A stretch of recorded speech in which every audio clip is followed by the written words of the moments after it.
नमस्कार दोस्तों, कैसे हैं आप सभी का मेरे यूट्यूब चैनल पे स्वागत है।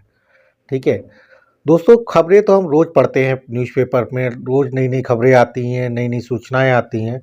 ठीक है, तो जो लोग तैयारी करते हैं उनके लिए मैं एक कुछ नया कंटेंट लेके आया हूँ कि खबरें पढ़ने का तरीका अपना बदलें, क्योंकि आप लोग तैयारी कर रहे हैं, एग्ज़ाम्स की तैयारी कर रहे हैं। ठीक है, तो खबरें जो हम रोज़ न्यूज़पेपर में पढ़ के भूल जाते हैं, तो वो उनको एक कुछ ऐसा तरीका अपना डेवलप करिए कि जिससे वो खबरें तो आपको याद रहें।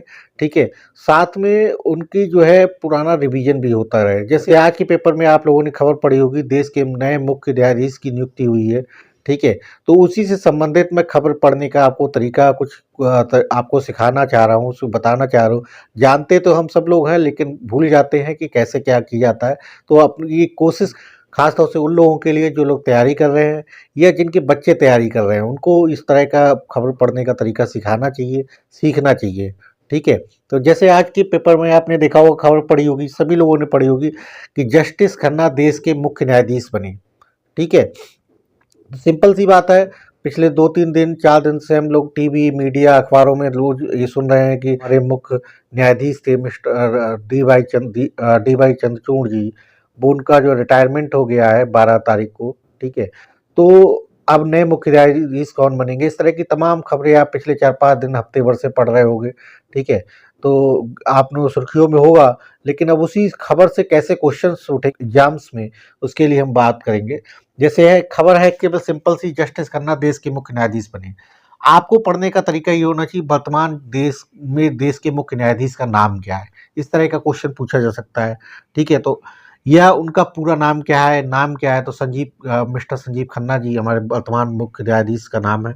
ठीक है, देश के कौन से नंबर के मुख्य न्यायाधीश बने हैं। ठीक है, तो देश के हमारे कौन से 51वें 51 नंबर के वो हमारे मुख्य न्यायाधीश बने हैं। ठीक है, तो इसी तरह के आपने देखा होगा, उनको एक क्वेश्चन और आती है कि उनको शपथ दिलाई गई। तो अब क्वेश्चन यहाँ से उठता है कि शपथ कौन दिलाता है, देश के मुख्य न्यायाधीश को शपथ कौन दिलाता है। तो आपको पता होना चाहिए, देश के मुख्य न्यायाधीश को शपथ जो है राष्ट्रपति दिलाते हैं। इसी साथ एक क्वेश्चन और उठता है कि उनकी नियुक्ति कौन करता है। तो देश के मुख्य न्यायाधीश की नियुक्ति जो है वो देश के राष्ट्रपति ही के द्वारा ही की जाती है। ये बात अलग है, मुख्य प्राइम मिनिस्टर की सलाह से करती है नियुक्ति, लेकिन नियुक्ति का जो अधिकार है वो राष्ट्रपति के पास है। ठीक है, अब बात करते हैं कि शपथ कौन दिलवाता है। हमने बता ही दिया कि राष्ट्रपति दिलवाते हैं। किसने दिलवाई, इसमें वर्तमान में जो 51वें हमारे मुख्य न्यायाधीश बने हैं, उनको शपथ किसने दिलवाई। तो हमारे जो वर्तमान में राष्ट्रपति है, महामहिम राष्ट्रपति द्रौपदी मुर्मू ने उनको शपथ दिलाई।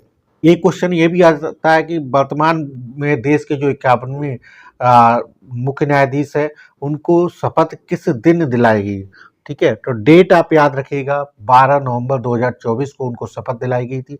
कहाँ शपथ दिलाई गई थी, राष्ट्रपति भवन में उनको शपथ दिलाई गई थी। ठीक है, इस तरह के क्वेश्चंस होते हैं। दूसरा, रिटायरमेंट कब है, तो उनका रिटायरमेंट है आपका 13 मई 2025 में। ठीक है, तो उनका रिटायरमेंट आपकी डेट हो गई। इसके बाद में बात करते हैं सुप्रीम कोर्ट में एज ए जज के रूप में उन्होंने काम कब से शुरू किया था। जो वर्तमान देश के मुख्य न्यायाधीश है, उन्होंने सुप्रीम कोर्ट में बतौर जज के रूप में काम कब से शुरू किया था। तो 2019 में आप उन्होंने बतौर जज के रूप में काम शुरू किया था। तो इस तरह के क्वेश्चन तमाम उठते रहते हैं। अब ये भी क्वेश्चन उठता है कि 50वें देश के मुख्य न्यायाधीश का नाम क्या था। तो हम लोग धीरे धीरे भूल जाएंगे, तो याद रखना, ये 51वें ये है, तो 50वें मतलब मिस्टर डी वाई चंद्रचूड़ के बारे में बात हो रही है, तो उनका नाम आपको याद रखना है। ठीक है, ये क्वेश्चन और आता है कि क्या कभी ऐसा होता है कि मुख्य न्यायाधीश का पद जो है खाली रह सकता है। नहीं, इस क्वेश्चन का जवाब है नहीं, क्योंकि मुख्य न्यायाधीश का पद पे जो भी व्यक्ति आसीन होता है, उस पद व्यक्ति के रिटायरमेंट होने से पहले ही नए मुख्य न्यायाधीश का जो चुनाव कर लिया जाता है।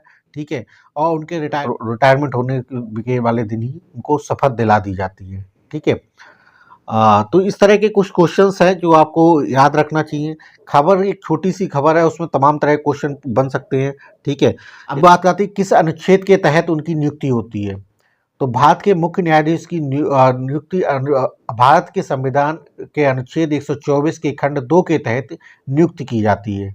ठीक है, तो एक छोटी-सी खबर से किस तरह के क्वेश्चन्स आप अपने रिवाइज़ कर सकते हैं। बहुत सारे क्वेश्चन इसमें बन सकते हैं कि राष्ट्रपति की नियुक्ति कौन करता है, ठीक है? राष्ट्रपति को शपथ कौन दिलाता है? अगर भारत के मुख्य न्यायाधीश ना हो तो उस समय राष्ट्रपति को शपथ कौन दिलाएगा उनकी अनुपस्थिति में, ठीक है?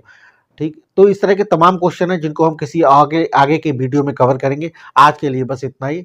आप लोग अगर मेरे चैनल पे नए हैं तो सब्सक्राइब कर लीजिएगा। जो लोग पहले से हमारा चैनल सब्सक्राइब कर रखा है, उन लोगों से आग्रह है कि ज़्यादा से ज़्यादा लाइक और शेयर करिएगा, ठीक है? और बने रहिए मेरे यूट्यूब चैनल पे इसी तरह। आपको रोज़ नई-नई इसी तरह की नई सूचनाएँ आपको, ठीक है? बहुत-बहुत धन्यवाद आपका, बहुत-बहुत धन्यवाद।